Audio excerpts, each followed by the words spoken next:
About the $3 million, I've made a decision to divide it between my mom and me. This decision came shortly after my father's funeral. Jack, after perusing the inheritance documents without seeking permission, remarked to me, "Kelly, don't be too greedy. Oh, finally, I can quit my job.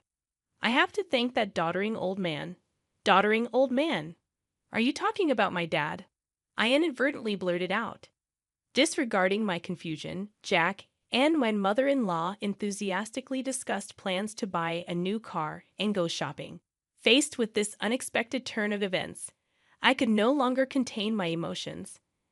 I was on the brink of exploding, burdened with household chores, asked for money, and to top it off, they'd insulted my father.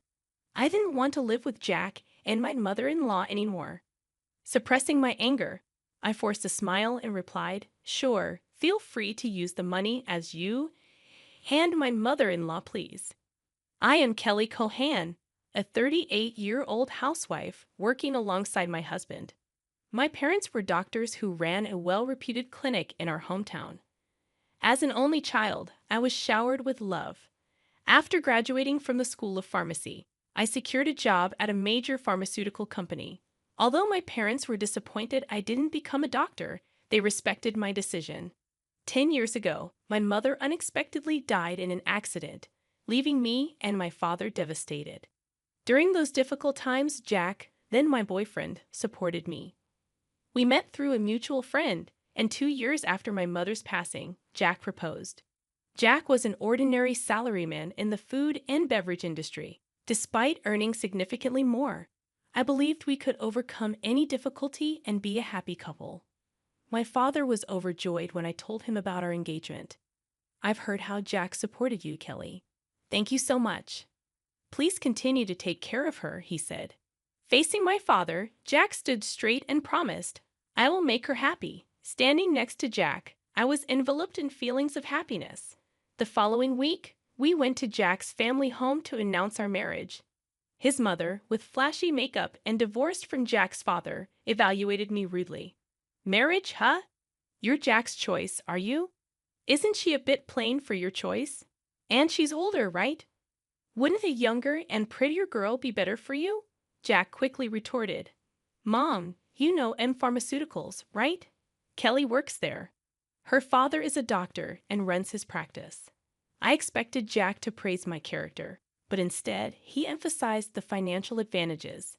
Hearing this, his mother's expression changed to one of satisfaction. "Oh, Jack, you should have told me such important things earlier. That changes everything. I happily approve of the marriage. Nice to meet you, Kelly. Thank you." After gaining approval for our marriage from Jack's mother, Jack was overjoyed. However, I couldn't shake off a sense of unease. Despite things going smoothly, and our decision to get married, when we were about to register our marriage, my father, a doctor and real estate investor, gifted me an apartment in a luxury building in New York City. I told Jack, "Dad has given me this apartment as a wedding gift, but it's our new home. Let's live here happily and peacefully together."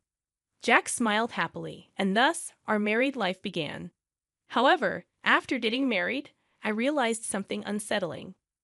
Jack, who had lived with his parents until then, was almost incapable of doing household chores. He couldn't cook, didn't know how to use the washing machine, and showed no interest in learning.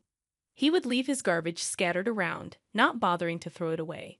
While I wanted to diligently share household responsibilities, Jack's careless attitude increased my dissatisfaction.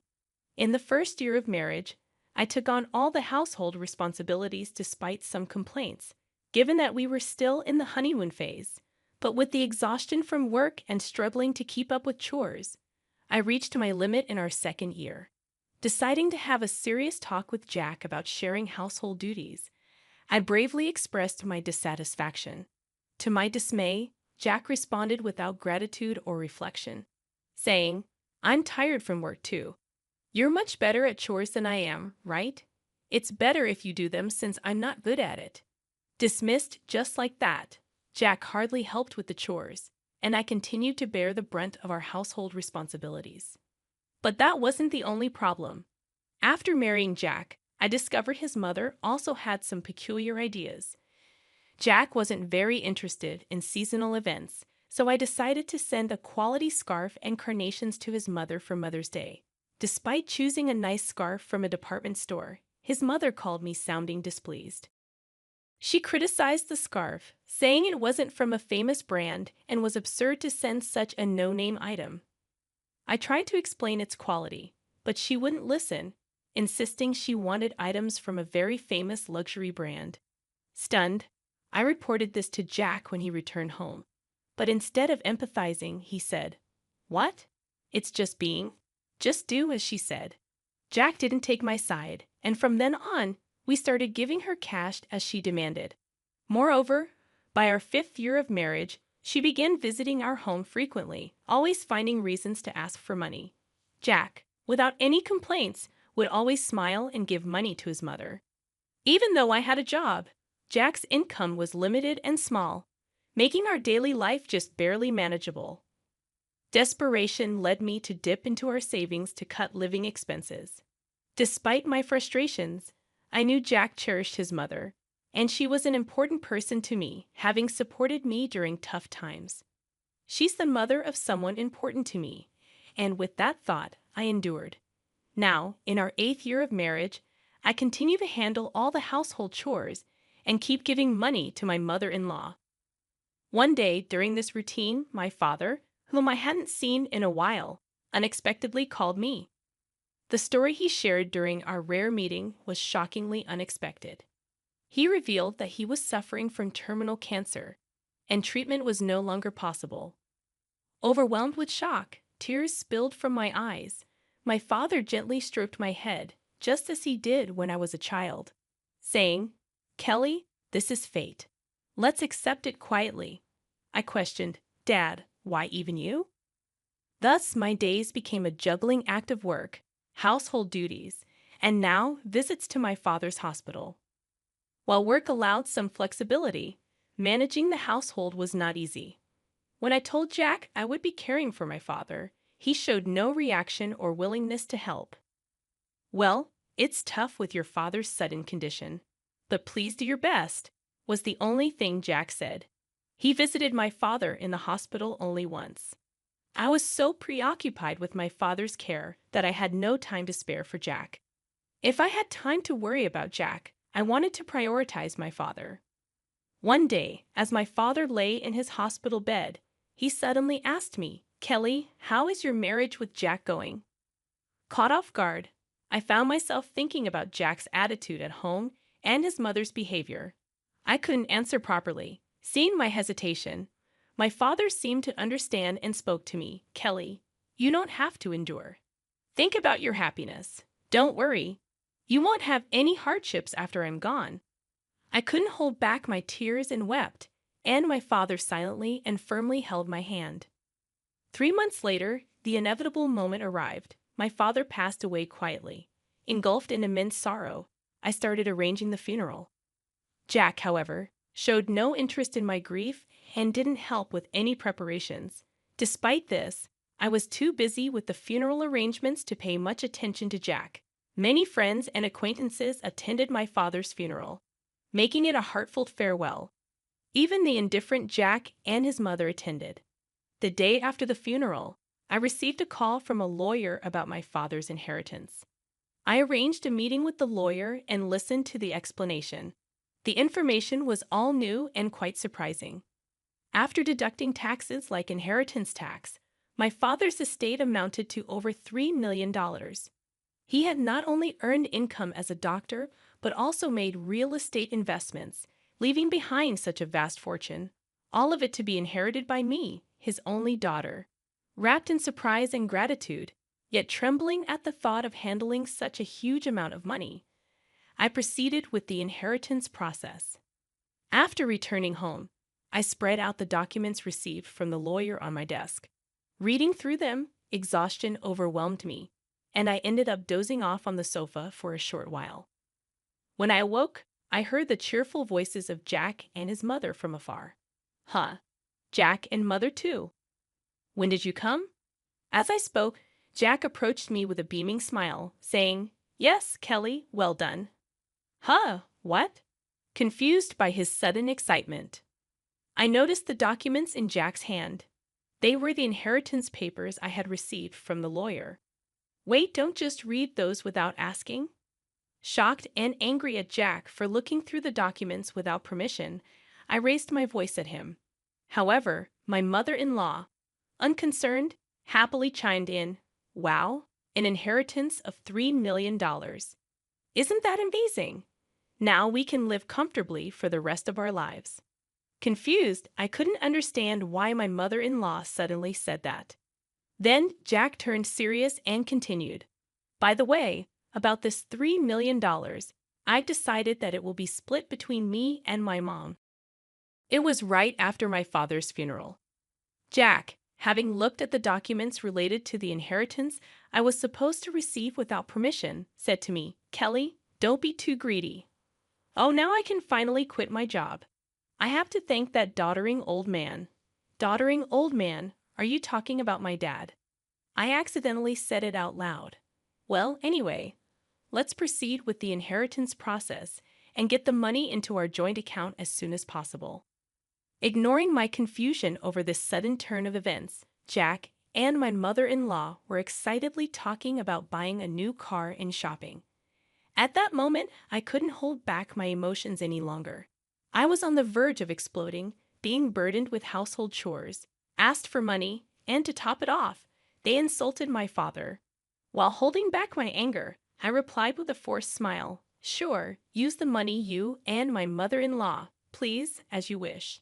Hearing this, my mother-in-law, seemingly satisfied, said cheerfully, "That's the spirit, Kelly." Quick to agree. "Now make sure you work hard and earn money. I don't want our savings to decrease, so work hard." I just nodded and pretended to listen to her selfish words. Afterward, Jack and my mother-in-law began living as if they had lost their minds, consuming money lavishly. Jack quickly quit his job, and my mother-in-law practically moved in with us, staying at our house constantly. They would leave in the morning, returning with luxury brand items they had splurged on. The 3-star restaurant we went to today wasn't as great as I expected. Yes, it was a bit underwhelming for us, the sophisticated ones. They had conversations as if they had become wealthy celebrities while dumping all the housework on me as if I were a maid. Jack seemed to think my father's inheritance would come through immediately. He carelessly withdrew money from our joint account, and my savings of $100,000 dwindled rapidly. When I protested their excessive spending, Jack just laughed it off. "Huh, what are you talking about? Isn't $3 million coming soon? Then this kind of spending is no big deal." I warned him, "I've already stopped it." But Jack completely ignored me. Then, a month later, Jack and my mother-in-law suddenly left for a trip to Hawaii. I wasn't invited and was left alone at home. After seeing them off, I decided to take action. About a week later, while I was relaxing at home, I heard a loud knock on the door, wondering what was happening. I glanced at the intercom monitor and saw Jack and my mother-in-law, both dressed in aloha shirts, standing at the front door. What do you want?" I asked calmly and coldly. Red with anger, Jack yelled, "What are you even talking about? Why won't the door open?"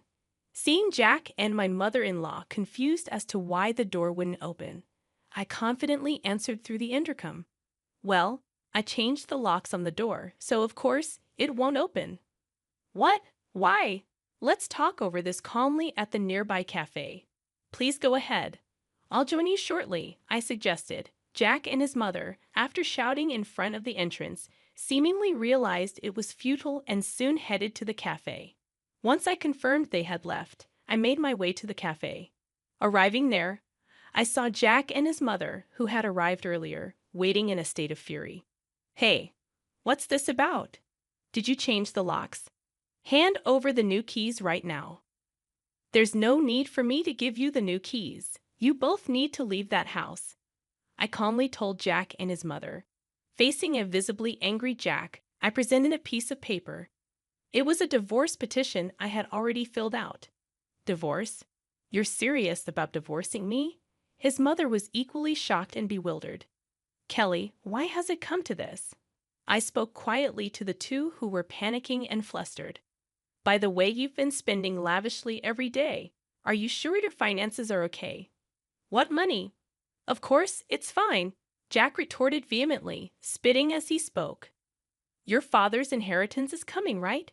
There should still be over $50,000 in our joint account. Look, I'll show you right now. Here it is. Saying this, Jack took out his smartphone and opened the banking app to check the account.